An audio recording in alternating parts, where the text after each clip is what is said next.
Hello my dear friends and குட்டீஸ், welcome to இன்றைக்கி என்ன ஸ்பெஷல்.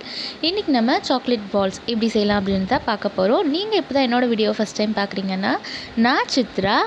வாங்க வீடியோக்குள்ளே போகலாம். வீடியோக்குள்ளே போகிறதுக்கு முன்னாடி நம்ம சேனலோட சப்ஸ்கிரைப் பாக்ஸை கிளிக் பண்ணிக்கோங்க, பக்கத்தில் இருக்க பெல் ஐக்கானையும் கிளிக் பண்ணிக்கோங்க. நான் இன்றைக்கி மேரி பிஸ்கெட் வச்சு செஞ்சு காட்ட போகிறேன். உங்கள் வீட்டில் என்ன பிஸ்கெட் இருக்கோ அந்த பிஸ்கெட் யூஸ் பண்ணுங்கள். மேரி பிஸ்கெட், மில்க் பிக்கீஸ் எதுனாலும் யூஸ் பண்ணலாம். அது உங்களோட விருப்பம் தான், உங்களோட டேஸ்ட்டை பொறுத்து இருக்குது.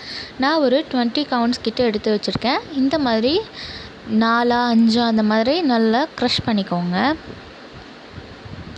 இப்போது இதை வந்து ஒரு மிக்ஸி ஜாரில் போட்டு நம்ம நல்லா பவுட்ரை அரைக்க போகிறோங்க. இன்றைக்கி இந்த பிஸ்கெட் வச்சு மட்டும்தான் நம்ம வந்து இந்த சாக்லேட் பால் செய்ய போகிறோம். வேறு எதுவும் தனியாக எந்த ஃப்ளாரும் நம்ம யூஸ் பண்ணல.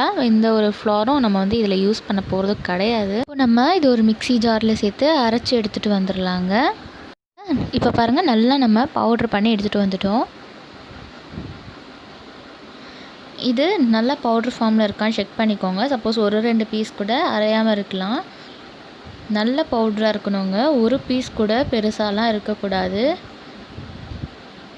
ஓகே, இதை நான் செக் பண்ணிட்டேன். எனக்கு வந்து நல்ல பவுட்ரு தான் இருக்குது. இப்போது ஒரு 4 டேபிள் ஸ்பூன் கிட்ட நான் வந்து சுகரை வந்து நல்லா பவுட்ரு பண்ணி எடுத்துகிட்டு வந்திருக்கிறேன். இந்த 4 டேபிள் ஸ்பூன் சுகரை இதுக்குள்ளே ஆட் பண்ணிக்க போகிறேன். கூடவே 1.5 ஸ்பூன் கிட்ட கொக்கோ பவுட்ரு, இதை தான் நான் இப்போ ஆட் பண்ண போகிறேன்.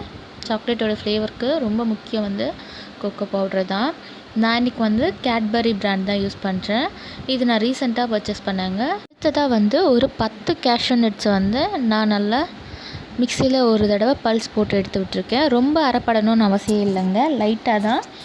இது வந்து ரொம்ப ஆப்ஷனல் தாங்க. கேஷ்யூ நட் பவுடர் வந்து உங்கள்கிட்ட நீங்கள் கேஷ்யூ நட் இருக்குன்னா சேர்த்துக்கோங்க, இல்லைன்னா ஸ்கிப் பண்ணிக்கலாம். கூடவே ஒரு ஸ்பூன் கிட்ட பட்டர் சேர்க்குறேன். இது வந்து பட்டர் மட்டும்தான் சேர்க்கணுன்னு கிடையாது, கீ கூட ஆட் பண்ணிக்கலாம். இது வந்து ஒரு நல்ல ரிச் டேஸ்ட்டை கொடுக்கும், அதுக்காக மட்டும்தான். அடுத்ததாக நம்ம வந்து பால் சேர்த்து நல்ல சப்பாத்தி மாவு பதத்துக்கு இந்த மாவை நம்ம பிசைய போகிறோங்க. கொஞ்சம் கொஞ்சமாக பால் சேர்த்து பிசைங்க. இது வந்து காய்ச்சி ஆற வச்ச பாலுங்க. நீங்கள் காய்ச்சாத பால் கூட சேர்த்துக்கலாம், அது உங்களோட விருப்பம். சப்போஸ் உங்கள்கிட்ட கண்டென்ஸ்ட் மில்க் இருந்துச்சுன்னா நீங்கள் அதை கூட யூஸ் பண்ணி செய்யலாங்க. அது இன்னும் ரொம்ப நல்லாயிருக்கும். என்கிட்ட அது இல்லை, அதனால நான் வந்து மில்க் சேர்த்து இன்றைக்கி நான் செய்கிறேன். இந்த மாதிரி கொஞ்சம் கொஞ்சமாக ஊற்றி நல்ல சப்பாத்தி மாவு பதத்துக்கு பிசையுங்க.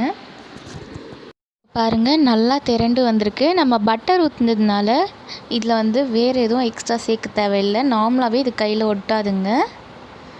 சப்போஸ் நீங்கள் பட்டர் எதுவும் போடல அப்படின்னா லைட்டாக குக்கிங் ஆயில் மட்டும் அப்ளை பண்ணிக்கோங்க கையில். அப்போ தான் இது ஒட்டாமல் இருக்கும். பாருங்கள், நல்லா சாஃப்டாக இருக்குது. இப்போ இதை நம்ம குட்டி குட்டியாக உருண்டை பிடிச்சி எடுத்து வச்சுப்போம். இந்த மாதிரி உருண்டை பிடிச்சி எடுத்து வச்சுட்டு நான் உங்களுக்கு காட்டுறேன். இந்த மாதிரி உங்களுக்கு பிடிச்ச ஷேப்பில் உருட்டி எடுத்துக்கோங்க. இப்போது மேலே உங்களுக்கு ஏதாவது கோட்டிங் போடணுன்னு நினச்சிங்கன்னா இந்த மாதிரி சிரப் இருந்தால் அப்ளை பண்ணிக்கோங்க. அப்படி இல்லை அப்படின்னா நீங்கள் சாக்லேட்டை மெல்ட் பண்ணி கூட சேர்த்துக்கலாம், உங்களோட விருப்பம். நான் இன்றைக்கி அப்படியே தான் விட போகிறேன். இந்த வீடியோ உங்களுக்கு பிடிச்சிருக்குன்னு நினைக்கிறேன். லைக் பண்ணுங்கள், கமெண்ட் பண்ணுங்கள், ஷேர் பண்ணுங்கள். மறக்காமல் நம்ம சேனலை சப்ஸ்கிரைப் பண்ணிக்கோங்க. தேங்க்ஸ் ஃபார் வாட்சிங். கற்றது கைமண் அளவு, கல்லாதது உலகளவு.